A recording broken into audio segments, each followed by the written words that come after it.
और पूरे देश भर के अंदर पिछले कई वर्षों से आप देख ही रहे, वैसे तो इतिहास से देख लो कि सिर्फ हिंदुओं को चिन्हित करके टारगेट करके मारा जा रहा है। और सबसे बड़ी बात है, सबसे ज़्यादा उन्हीं को मारा जा रहा है, उन्हीं को टारगेट किया जा रहा है जो आज पुलिस कस्टडी के अंदर है। कहीं ना कहीं उनको सिक्योरिटी प्रोवाइड है। इसी तरीके से एक हिंदुवादी नेता थे, मेरे अनुमान से प्रदेश की कमान को संभालते थे, सुधीर सूरी जी। खालिस्तानी समर्थकों ने उनको जो है दिन दिहाड़े उनकी हत्या की है। और पुलिस फोर्स भी, पुलिस सुरक्षा बल भी उनके साथ था, उनकी खुद की प्राइवेट सिक्योरिटी भी थी। तो ये जो प्रदर्शन था हमारा आज का, ये इसलिए इसका मेन उद्देश्य है कि एक तो देश भर में जिस तरीके से आतंकवाद दिन प्रतिदिन बढ़ रहा है, इस पर अंकुश लगाए सरकार। और जिस तरीके से वहाँ पे एक आतंकवादी ने सरेआम गोली मारी बिना किसी डर के, उसके बाद पुलिस प्रशासन ने उसको गिरफ्तार करके जेल में डाल दिया। तो हमारी सबसे बड़ी सरकार से मांग है कि आतंकवादी को आतंकवाद की भाषा से समझाया जाए। अगर उन्होंने गोली मारी है, पुलिस के सामने हरकत किया, उसको वहीं शूट करना था।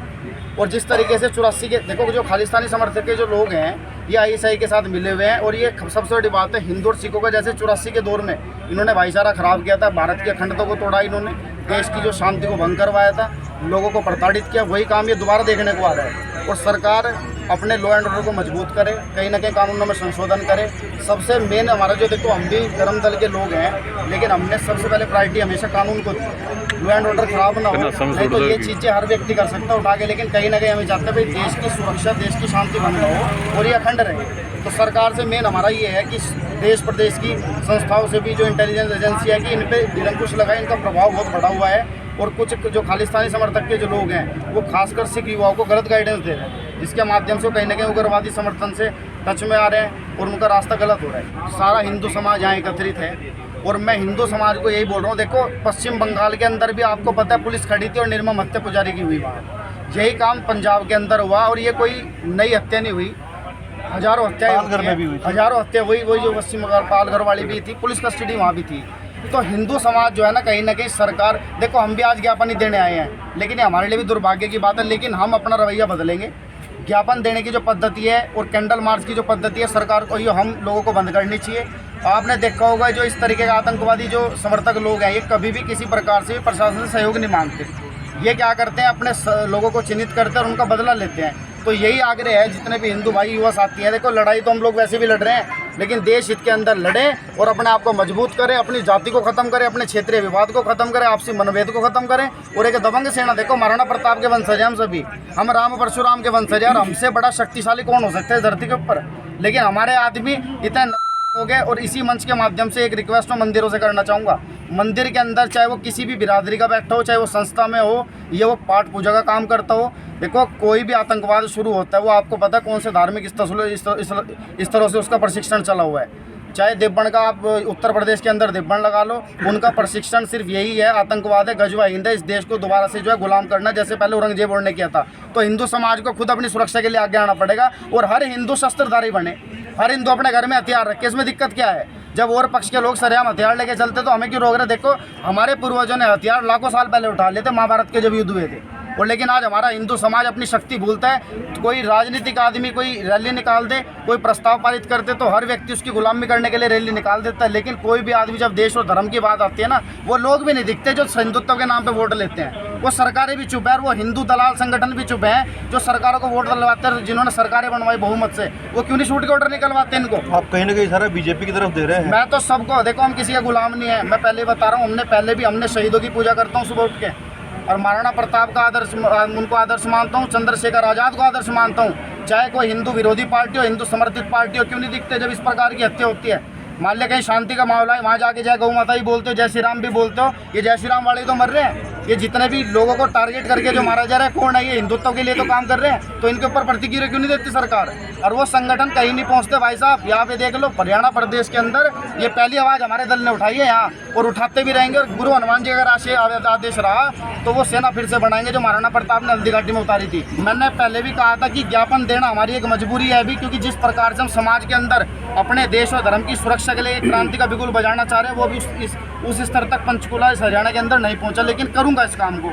लेकिन आज इस ज्ञापन भी देंगे, ज्ञापन इसलिए कि कल को सरकार, देखो एक अधिवक्ता हूँ मैं भी, और एक कानून का सम्मान करता हूँ, संविधान का सम्मान करता हूँ। ये ना हो कि कल को कोई बोल ले भाई तुमने कैसे हथियार उठा लिए। तो हम तो पहली प्रायोरिटी सरकार को और प्रशासन को दे रहे हैं। भैया आपने वर्दियाँ पहनी है, आपके हाथ में पावर है, आप शूट के ऑर्डर निकलवाओ, इनके जनता के सार्वजनिक रूप से इनके एनकाउंटर करवाओ। आप देखो कैसे क्राइम रुकते 2 मिनट में। 2 मिनट की गेम है और ये चीज़ हम करके दिखा सकते हैं। अगर किसी को शंका होगी इस चीज़ में, आपके पास इंटेलिजेंस है, CID है, आपके पास आर्मी है, आप लगाओ ना, जनता क्यों मरवा रहे इस चीज़ में। आप शूट के ऑर्डर निकलवाओ इनके लिए, इनको गिरफ्तार प्रेरणा देते हैं कि भाई मर्डर करो और जेल में जाओ, हीरो बनोगे। तो ये हमारा ध्येय है, इसके प्रति सख्ताई बहुत ज़रूरी है।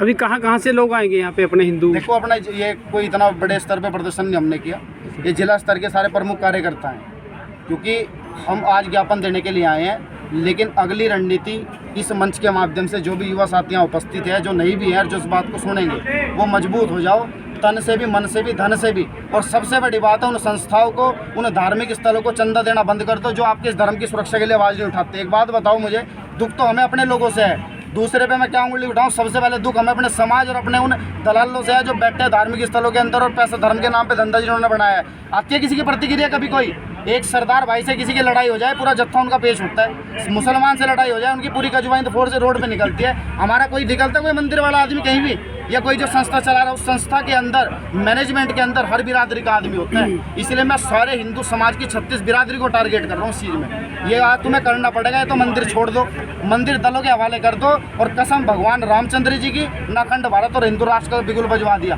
मंदिरों के आधार पर है। आपका नई पीढ़ी के लिए क्या संदेश? नई पीढ़ी का ये सबसे पहले नशे से दूर रहे, लड़कीबाजी से दूर रहे, और कहीं ना कहीं ब्रह्मचार्य जीवन में आकर के इस अखंड भारत हिंदू राष्ट्र का निर्माण करें। अपने युवा साथियों के साथ बिल्कुल भी हर प्रकार की छिछोरी हरकत छोड़ दे। भैया लड़ाई तो करनी है, आप वैसे भी लड़ रहे हो, लेकिन कहीं ना कहीं अपने देश और जिस तरीके से हिंदू देवी देवताओं के हमारे दिन, देखो हमारे आदमी कावड़ लेने जाएंगे, 1-1 लाख की संख्या हरिद्वार पहुंचती है, कोई बागड़ पहुंच रहा 2-2 लाख, इनकी ऐसी तैसी हो जाती है जब कोई धर्म को गाली देता है। साले दिखावटी भक्ति कर रहे सारे के सारे, मतलब वो जो 2-2 लाख रुपए फूक के वहाँ जा रहे हैं, तुम 2-2 लाख रुपए का शस्त्र क्यों नहीं इकट्ठा कर रहे? और दूसरी बात, जब जिला स्तर पे कोई हमारे देवी देवताओं का अपमान करता है, जब इनके गाड़ियों का तेल खत्म हो जा गया, एक भी आदमी नजर नहीं आया, देखो आप कितनी बड़ी घटना हुई।